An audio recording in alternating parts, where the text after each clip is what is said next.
विधानसभा के बजट सत्र से पहले मुख्यमंत्री योगी आदित्यनाथ ने अहम संबोधन किया। उन्होंने आगामी सत्र की रूपरेखा, विकास योजनाओं और सरकार की प्राथमिकताओं पर प्रकाश डाला।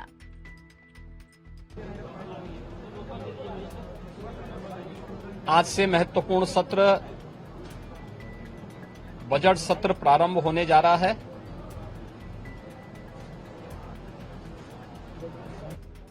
विधानमंडल की इस कार्रवाई में भाग लेने के लिए आए हुए सभी माननीय सदस्यों का मैं स्वागत करता हूं। वर्ष का जो प्रारंभिक सत्र होता है, यह राज्यों के अंदर महामहिम राज्यपाल जी के अभिभाषण से इस सत्र की शुरुआत होती है। इसके अलावा वर्ष भर के लिए राज्य सरकार का बजट भी इसी सत्र के दौरान पारित होता है। अन्य विधायी कार्यों के साथ ही जनहित से जुड़े हुए, राज्य के विकास से जुड़े हुए महत्वपूर्ण मुद्दों पर भी सदन में चर्चा होती है। आज विधानमंडल की कार्रवाई प्रारंभ होने के साथ ही महामहिम राज्यपाल जी का महत्वपूर्ण अभिभाषण संवेद सदन को महामहिम राज्यपाल जी के द्वारा अपने अभिभाषण के माध्यम से संबोधन होगा। इसके उपरांत कल से महामहिम राज्यपाल के भाषण पर सदन में चर्चा भी होगी। 20 फरवरी को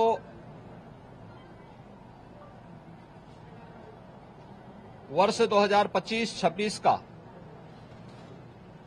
उत्तर प्रदेश का सामान्य बजट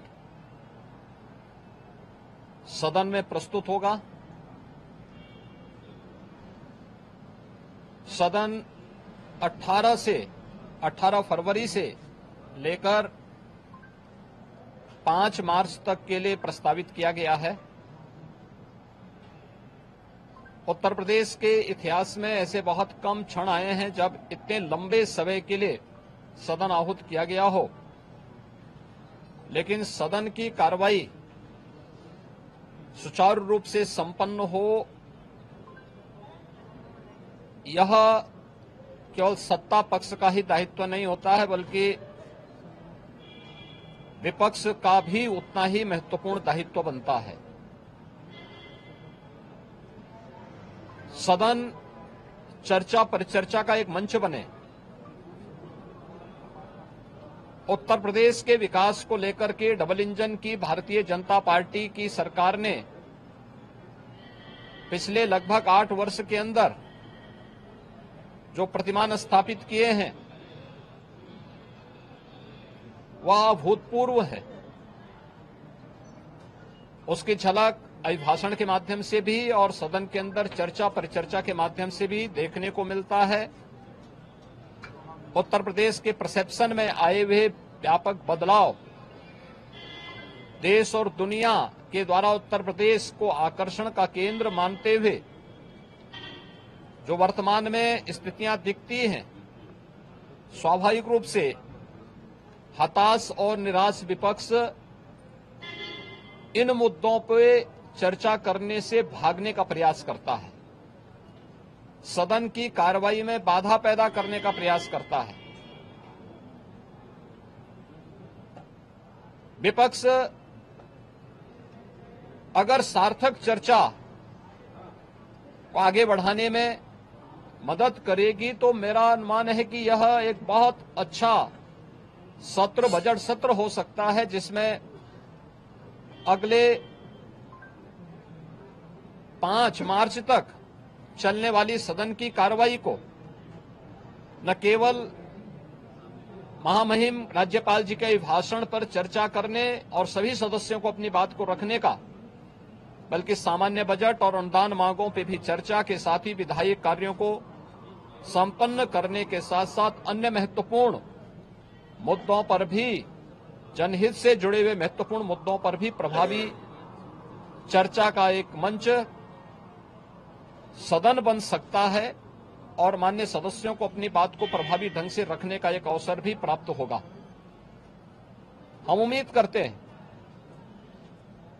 कि हार की हताशा से परेशान विपक्ष अपनी इस खुन्नस को सदन पर नहीं उतारेगा।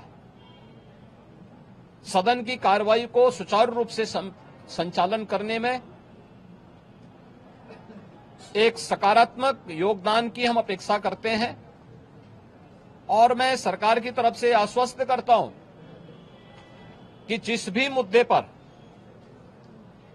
यद्यपि अभिभाषण और बजट अपने आप में समग्रता को लेकर के दो महत्वपूर्ण मुद्दे होते हैं जिनमें विपक्ष ही नहीं बल्कि सदन का हर सदस्य अपनी बात को प्रभावी ढंग से रख सकता है, लेकिन इसके इतर भी अगर किसी मुद्दे पर विपक्ष चर्चा करना चाहेगा, सरकार उसका तथ्यात्मक जवाब देने के लिए पूरी तौर पर तैयार है।